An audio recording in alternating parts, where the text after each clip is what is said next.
Once upon a time, in a very old and very creaky house, lived a little ghost named Pip. Now, Pip was a perfectly fine ghost in almost every way. He could float through walls, make spooky whooshing sounds, and even turn doorknobs just for fun. But Pip had a secret, a very unusual secret for a ghost. Pip was afraid of the dark. Yes, you heard that right. A ghost, who is supposed to be the dark, was terrified of it. Every evening, as the sun would set and long, spooky shadows stretched across the floors, a little shiver would run down Pip's see-through spine.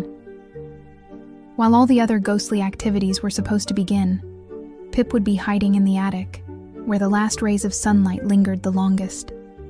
He'd watch the world outside plunge into blackness and feel his ghostly heart thump, thump, thump against his spectral ribs. It was quite the predicament. How can you haunt a house when you're scared of your own work environment? This fear made Pip very lonely.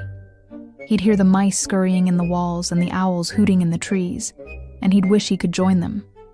But the darkness was just too, dark. It was full of unknowns. What if he floated into a spider web? What if he bumped into a grumpy old bat? What if he just got lost in all the blackness and couldn't find his way back to his comfy attic? One night, however, something changed. Peeking through a crack in the attic floorboards, Pip saw a little girl in the room below. She was reading a book with a tiny flashlight, creating a small, warm circle of light. She didn't seem scared at all. In fact, she looked happy. Pip's curiosity, for the first time, was a little bit stronger than his fear. He thought, if she can be brave in the dark, maybe I can be too. So, he decided to start a grand adventure, which he called Operation Brave Ghost. The first step was simple, but for Pip, it was huge.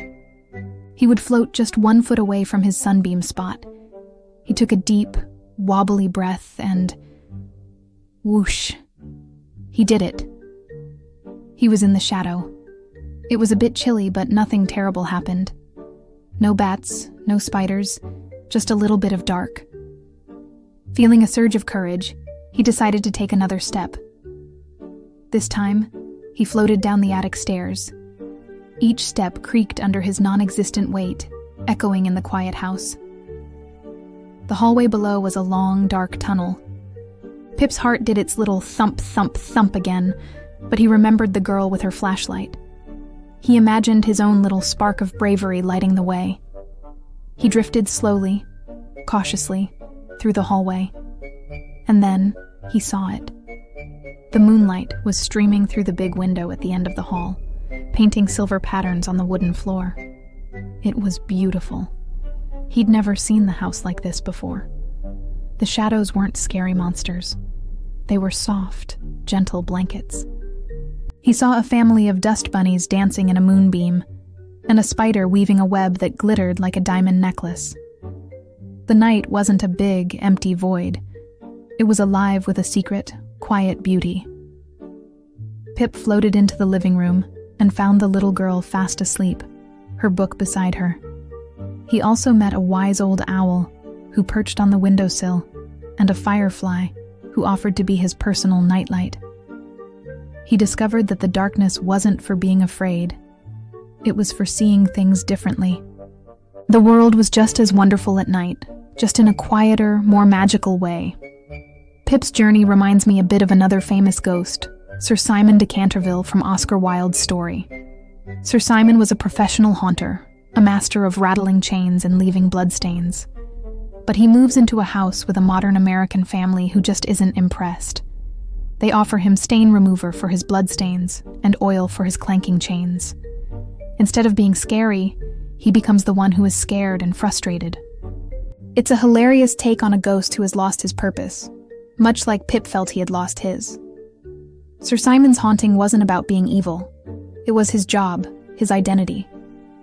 When that was taken away, he became a lonely, comical figure, a metaphor for old traditions clashing with the new world. These stories show us that ghosts aren't always just about scares. Sometimes they represent something deeper. A ghost like Pip, who is afraid of the dark, is really a story about facing our own fears. His journey into the night is a psychological one, a quest to overcome what limits him.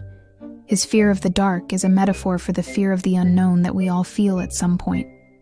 By taking those small, brave steps, he doesn't just conquer the darkness.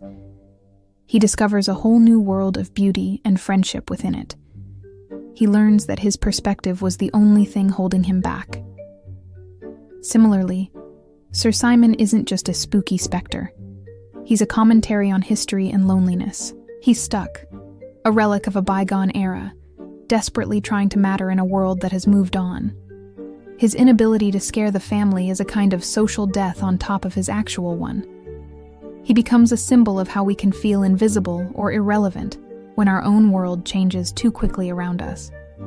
His eventual peace comes not from successful haunting, but from the friendship and compassion he receives from the family's daughter, Virginia. This brings us to the idea of the philosophy of horror. Why do we tell these stories? Often, it's a way to manage our own fears in a safe space.